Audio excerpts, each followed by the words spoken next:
एक बार एक शिव भक्त अपने गांव से केदारनाथ धाम की यात्रा पर निकला।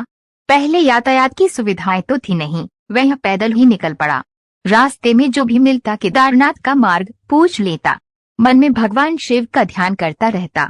चलते चलते उसको महीनों बीत गए। आखिरकार एक दिन वे केदार धाम पहुंच ही गया। केदारनाथ में मंदिर के द्वार 6 महीने खुलते हैं और 6 महीने बंद रहते हैं। वह उस समय पर पहुंचा जब मंदिर के द्वार बंद हो रहे थे। पंडित जी को उसने बताया वह बहुत दूर से महीनों की यात्रा करके आया है। पंडित जी से प्रार्थना की कृपा करके दरवाजे खोलकर प्रभु के दर्शन करवा दीजिए। लेकिन वहाँ का तो नियम है, एक बार बंद तो बंद, नियम तो नियम होता है। वह बहुत रोया, बार बार भगवान शिव को याद किया कि प्रभु बस एक बार दर्शन करा दो। वह प्रार्थना कर रहा था सभी से, लेकिन किसी ने भी नहीं सुनी। पंडित जी बोले अब यहाँ 6 महीने बाद आना। 6 महीने बाद यहाँ के दरवाजे खुलेंगे। यहाँ 6 महीने बर्फ और ठंड पड़ती है और सभी जनवरी वहाँ से चले गए। वह वहीं पर रोता रहा। रोते रोते रात होने लगी, चारों तरफ अंधेरा हो गया। लेकिन उसे विश्वास था अपने शिव पर कि वो जरूर कृपा करेंगे। उसे बहुत भूख और प्यास भी लग रही थी। उसने किसी की आने की आहट सुनी।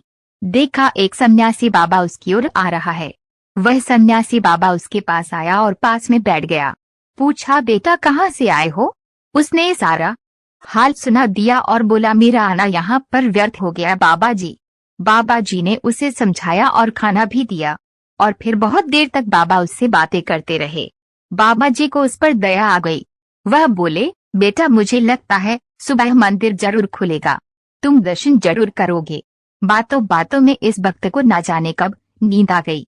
सूर्य के मध्यम प्रकाश के साथ भक्त की आंख खुली। उसने इधर उधर बाबा को देखा किंतु वे कहीं नहीं थे। इससे पहले कि वे कुछ समझ पाता उसने देखा पंडित जी आ रहे हैं अपनी पूरी मंडली के साथ। उसने पंडित को प्रणाम किया और बोला कल आपने तो कहा था मंदिर 6 महीने बाद खुलेगा और इस बीच कोई नहीं आएगा यहाँ, लेकिन अब तो सुबह ही आ गए। पंडित जी ने उसे गौर से देखा, पहचानने की कोशिश की और पूछा तुम वही हो जो मंदिर का द्वार बंद होने पर आए थे? जो मुझे मिले थे 6 महीने होते ही वापस आ गए। उस आदमी ने आश्चर्य से कहा डैश नहीं, मैं कहीं नहीं गया। कल ही तो आप मिले थे, रात में मैं यहीं सो गया था, मैं कहीं नहीं गया। पंडित जी के आश्चर्य का ठिकाना नहीं था। उन्होंने कहा लेकिन मैं तो 6 महीने पहले मंदिर बंद करके गया था और आज 6 महीने बाद आया हूँ। तुम 6 महीने तक यहाँ पर जिंदा कैसे रह सकते हो? पंडित जी और सारी मंडली हैरान थी। इतनी सर्दी में एक अकेला व्यक्ति कैसे 6 महीने तक जिंदा रह सकता है? तब उस भक्त ने उनको सन्यासी बाबा के मिलने और उसके साथ की गई सारी बातें बता दी कि एक सन्यासी आया था, लंबा था, बड़ी बड़ी चटाई, एक हाथ में त्रिशूल और एक हाथ में डमरू लिए, मृगशाला पहने हुआ था।